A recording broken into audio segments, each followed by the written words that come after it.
একটা আয়াতে কারিমা তিলাওয়াত করেছি। এই আয়াতের মধ্যে আল্লাহ তাআলা তার বান্দাদেরকে চারটা ফর্মুলা দিচ্ছেন। কয়টা ফর্মুলা? ঘুমায় গেছেন দেখা যায়। হ্যাঁ, কয়টা ফর্মুলা? চারটা। এই পৃথিবীর মধ্যে কোনো শিক্ষক কোনোদিন কোনো ছাত্রকে বলে দেয় না তুমি এই কাজগুলো করলে তুমি সাকসেস হইবা, তুমি এই কাজগুলো করলে তুমি সফল কাম হইবা। কখনো প্রশ্ন উত্তর কখনো পাশ করে দেয় না, স্যাররা বলে না। কিন্তু একজন মাত্র মুনিব আছেন, একজন মাত্র স্রষ্টা, একজন মাত্র খালেক আছেন, একজন মাত্র মালিক আছেন, যিনি চান না তার বান্দাগুলো জাহান্নামে যাক। এজন্য তিনি পদে পদে পদে পদে বারবার তার কালামুল্লাহর মাধ্যমে, তার নবীর মাধ্যমে বিভিন্ন উপায়ে তিনি বলে দিচ্ছেন এভাবে চলো, তাহলে তোমরা জাহান্নামে যাবা না। তোমাদেরকে আমি এতটা ভালোবাসি, বুঝো, একটু বুঝো, তোমাদেরকে আমি এতটা ভালোবাসি, আমি আল্লাহ তোমাদের কারো জন্য আলাদা আলাদা জাহান্নাম বানাই নাই, বরং আলাদা আলাদা জান্নাত বানাইছি, কিন্তু সমষ্টিগত একটা জাহান্নাম বানাইছি। সবাইকে একসাথে জাহান্নাম দিব, কিন্তু কাউরে আলাদা জাহান্নামে দিব না। কিন্তু দিনের কাজ করে যদি যাইতে পারো, আমি আল্লাহ তোমাদেরকে আলাদা আলাদা জান্নাত দান করবো। বলেন না সুবহানাল্লাহ। তো আল্লাহ তাআলা এই আয়াতের মধ্যে চারটা পথ, চারটা পদ্ধতি, চারটা ফর্মুলা বাতলায় দিছে। এই চারটা ফর্মুলা যদি মানতে পারো, তাহলে আমি আল্লাহ বলে দিলাম আমার মেহমানখানায় তোমাদের নাম রেজিস্টার করা হবে। সুবহানাল্লাহ। আল্লাহর মেহমানখানার নাম কি জানেন তো? কি বলেন তো? হ্যাঁ, জান্নাতে মনে যাইতেও চান না, কইলে যদি জান্নাতে আল্লাহ নিয়ে যায়গা, চাইছিলাম তো একটু জাহান্নামে যাবো, জাহান্নামের আগুনের তাপ কেমন, কেমনে বাইরে নি দেয়, এগুলো দেখবো, এই আশা আছে নাকি আপনাকে? আল্লাহর মেহমানখানার নাম কি? জান্নাত। এই জান্নাতের পথ পদ্ধতি পাওয়ার জন্য চারটা ফর্মুলা বলছেন। এই চারটা ফর্মুলা ইনশাআল্লাহ বলেই আজকে বয়ান ইনশাআল্লাহ শেষ হয়ে যাবে। আল্লাহ তাআলা উক্ত আয়াতের মধ্যে বলেন, বিসমিল্লাহির রহমানির রহিম।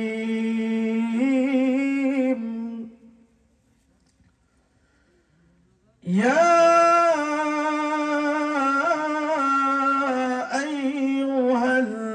আইয়ুহাল্লাযীনা আমানু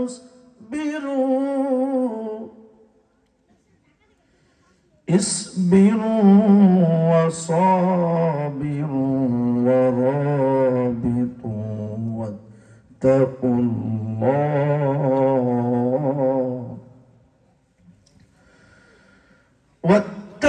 الله لعلكم تفلحون।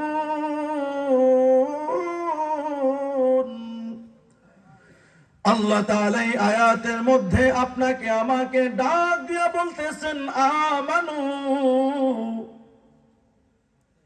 আল্লাহ তাআলা কুরআন শরীফের মধ্যে বিভিন্ন ভাবে সম্বোধন করছেন।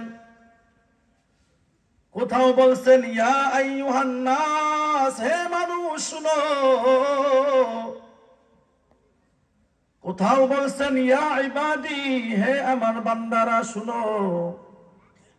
কোথাও বলছেন ইয়া ইয়াহুদ, ইয়াহুদকে আল্লাহ তাআলা ডাক দিবেন। কোথাও আল্লাহ তাআলা নাসারাকে ডাক দিবেন। কিন্তু যাদেরকে ভালোবাসেন তাদেরকে মুহাব্বতের আওয়াজ দিয়া ডাক দিবেন আমানু, শুনো, হে গোলাম শুনো, আমি আল্লাহ তোদেরকে কেমন ভালোবাসি জানি। তোমাদের একটা গুণবাচক নাম আছে মুমিন। কি নাম? মুমিন। একটু কথা বলবেন, গুণবাচক নাম কি? মুমিন। আর আমি আল্লাহর একটা গুণবাচক নাম আছে মুমিন। আমি আপনি যদি টাঙ্গাইল শহরে যাই, আমি আপনি যদি ঢাকা শহরে যাই, ঢাকার শহরে গিয়া যদি আমার আপনার নামের সাথে আর একটা নামের মিল পাই, দেখবেন ওই মানুষটার প্রতি একটু মায়াটা বেড়ে যায়।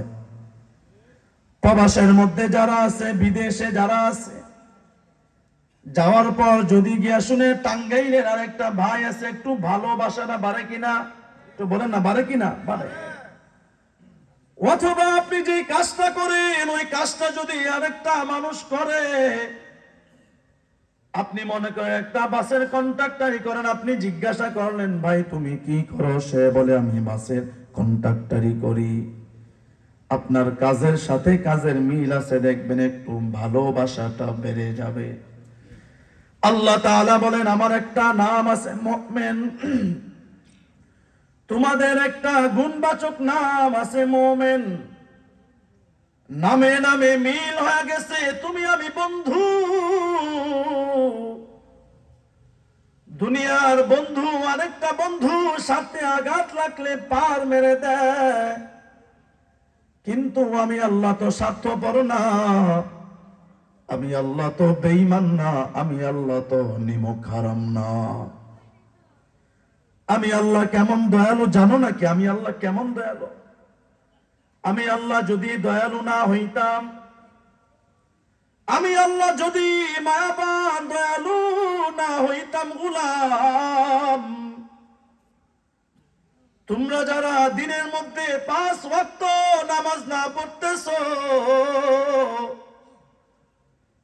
তুমি যদি তোমার বাবার কথা না মানো, তুমি যদি তোমার মায়ের কথা না মানো, তোমার মা বাবা তোমাকে একদিন গার ধাক্কা দিয়ে বাহির করে দিবে।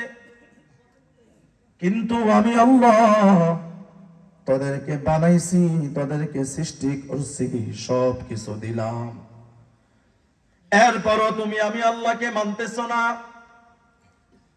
পৃথিবীর মধ্যে লক্ষ কোটি বেঈমান আল্লাহকে মানে না, আল্লাহর সাথে শিরিক করতেছে, না খায়া কি মারা যাইতেছে নাকি? তো কথা বলতে মুসলমান, না খায়া কি মারা যাইতেছে না? আল্লাহ তাআলা বললেন আমি আল্লাহ কেমন দয়ালু,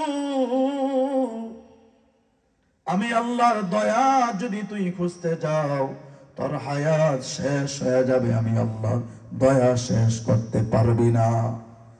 আমি আল্লাহ এমন দয়ালু, ওই দয়াবান বন্ধু বলতেছি আমি তোদেরকে আমানু বলে ডাক দিলাম।